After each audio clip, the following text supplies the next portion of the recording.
ભગવાન શ્રી હરિએ પોતાના આશ્રિત ભક્તજનોનું આલોક અને પરલોકમાં પરમ શ્રેય કરવા માટે એક આવી વ્યવહારુ આજ્ઞા છે, આચરણની આજ્ઞા એ આ 18મા શ્લોકની અંદર કરેલી છે. સતાનંદ સ્વામી આ શ્લોકની વ્યાખ્યા કરતા સમજાવે કે ભગવાન સ્વામિનારાયણે સદાચારને બહુ મહત્વ આપેલું છે અને એ વાત આપણે મહારાજના જીવન ઉપર દ્રષ્ટિ કરીને તો આપણને ખબર પડે કે શ્રીજી મહારાજના જીવનમાં ધર્મને, સદાચારને કેટલું બધું પ્રાધાન્ય છે. એટલે ભગવાન શ્રી હરિ અહીંયાને ગ્રહસ્થોને માટે સૌથી સારામાં સારો જે સદાચાર છે ને એ બતાવે છે અને એ છે એક પત્ની વ્રતાપણ. હરેક ગ્રસ્ત પુરુષોએ એક પોતાની પરણેલી પત્નીને વિશે નિષ્ઠાવાન બનીને જ જીવન જીવવું જોઈએ. એક પત્ની વ્રત એવું વ્રત જીવનની અંદર ધારણ કરવું જોઈએ. એટલે એ વ્રતની અંદર શું હોય તો કે અગ્નિની સાક્ષી પોતે જેની સાથે લગ્ન કરેલા છે એ જ એની પત્ની, એની સાથે જ એના શારીરિક સંબંધ હોય. એના સિવાય જગતમાં જેટલી કોઈ સ્ત્રી હોય એ જો પોતાથી ઉંમરમાં મોટી હોય તો એના વિશે માતા તુલ્ય ભાવ રાખે, ઉંમરમાં પોતાની સમાન હોય તો એના પ્રત્યે બહેનનો ભાવ રાખે અને ઉંમરમાં પોતાથી નાની હોય તો એના પ્રત્યે દીકરીનો ભાવ રાખે.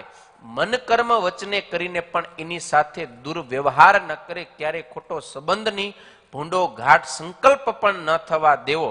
બરોબર, પોતાની પરણેલી સ્ત્રી સાથે જ મન કર્મ વચને કરીને નિષ્ઠાવાન બની અને રહે. આવું પુરુષને હર હંમેશા એક વ્રત જીવનમાં રાખવું જોઈએ. અને એવી જ રીતે સ્ત્રીઓને માટે પણ કહેવાયું છે કે એ પણ પોતાના પતિને વફાદાર રહે, મન કર્મ વચને કરીને પતિને જ અનુસરે.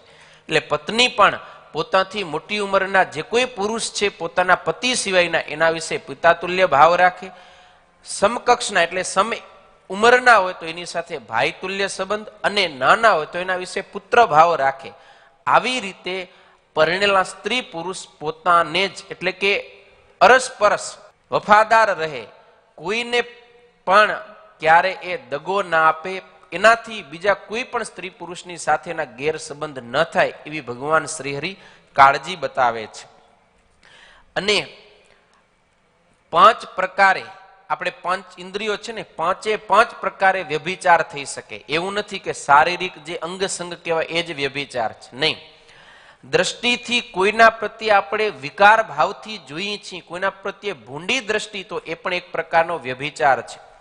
કોઈના વિશે આપણે નબળી વાણી બોલી છે એવી કોમેન્ટ કરે. આજે ખાસ યુવાનો કોઈ પણ બેન દીકરી જાતિ હોય તો એને જોઈને અનેક પ્રકારની કોમેન્ટ કરતા હોય છે, બોલતા હોય છે, તો એ પણ એક પ્રકારનો શાબ્દિક વાણી દ્વારા વ્યભિચાર છે. એ પણ ક્યારેય કરવો જોઈએ નહીં. વળી કાન વડે કે આપણે એવી અશ્લીલ વાતો સાંભળીએ, એવા અશ્લીલ સોંગ આવે એ સાંભળીએ કે બીજી કોઈ એવી આપણને ઉત્તેજિત કરનારી વાતો છે એ આપણે કાનથી સાંભળી તો એ પણ એક પ્રકારનો કાન દ્વારા વ્યભિચાર જ છે. એવી રીતે મનની અંદર આપણે કંઈ સંકલ્પ કરીએ તો એ પણ એક પ્રકારનો વ્યભિચાર બતાવ્યો છે. અને ત્વચા એટલે શારીરિક જે અંગસંગ છે એ તો છે જ. તો આવી રીતે આપણે કોઈ પણ પ્રકારનો ક્યારે વ્યભિચાર કરવો જોઈએ નહીં. સતાનંદ સ્વામી કહે છે કે સ્ત્રી અથવા પુરુષના હૃદયની અંદર આવો પાપમય વાસના જ્યારે પ્રવેશ કરે છે પછી એ પોતાને અટકાવી ન શકે અને આવું કંઈક અનિષ્ટ આચરણ કરી બેસે, કોઈની સાથે વ્યભિચાર કરી બેસે તો એ ગ્રસ્ત સ્ત્રી અથવા પુરુષ મહાપાપી બને છે અને આલોકની અંદર એ મહાનિંદાને પાત્ર બને છે.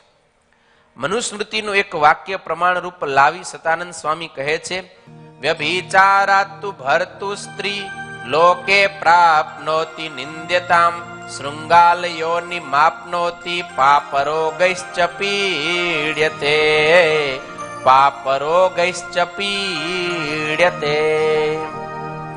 આલોકની અંદર કોઈ પણ સ્ત્રી પોતાના પતિને છોડીને અન્ય પુરુષની સાથે શારીરિક સંબંધ સાધી અને જો વ્યભિચાર કરે છે તો એ સ્ત્રી આલોકની અંદર નિંદાને પાત્ર બને છે.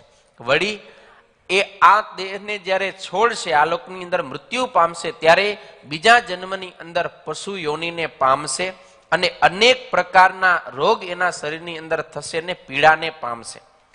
વળી જો પુરુષ છે એ પણ જો પરસ્ત્રીનો સંગ કરશે તો એ પણ નિંદાનો ભોગી બનશે અને એ પણ પાછલા જન્મની અંદર પશુ યોનિને પામશે અને અનેક પ્રકારના કષ્ટને ભોગવશે.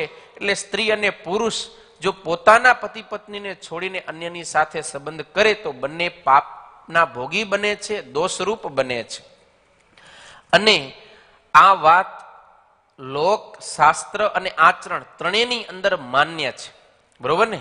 આજે ગમે એટલો મોડર્ન જમાનો આવી ગયો તો હજી સુધી કોઈને એવું સ્વીકારી નથી લીધું કાંઈ વાંધો નહીં, હાલો હવે ગમે એ પુરુષ ગમે એ સ્ત્રીની સાથે ગમે એમ સંબંધ સાધશે તો કાંઈ વાંધો નથી. આવું હજી લોકમાં સ્વીકૃત નથી બન્યું. બીજા ઘણા બધા એવા ધર્મ છે કે મોડર્ન જમાનો એને માનતો નથી.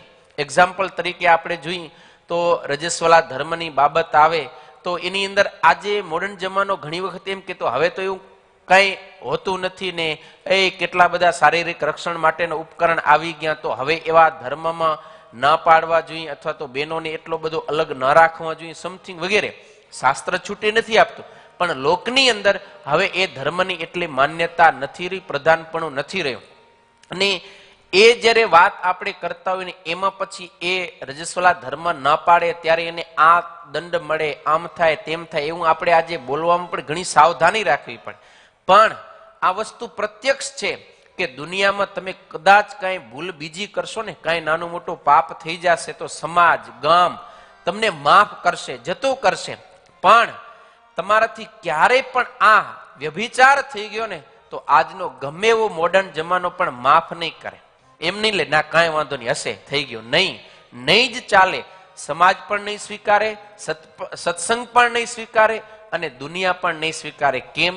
એની લોકની અંદર પણ માન્યતા હજી મળી નથી. એ પાપ છે અને એ દંડનીય છે અને શાસ્ત્ર પણ કહે છે કે એ વ્યભિચાર કર્મ ક્યારેય ન કરવું. વ્યભિચાર કરનારાને બહુ દુઃખ પડે છે, બહુ કષ્ટ પડે છે.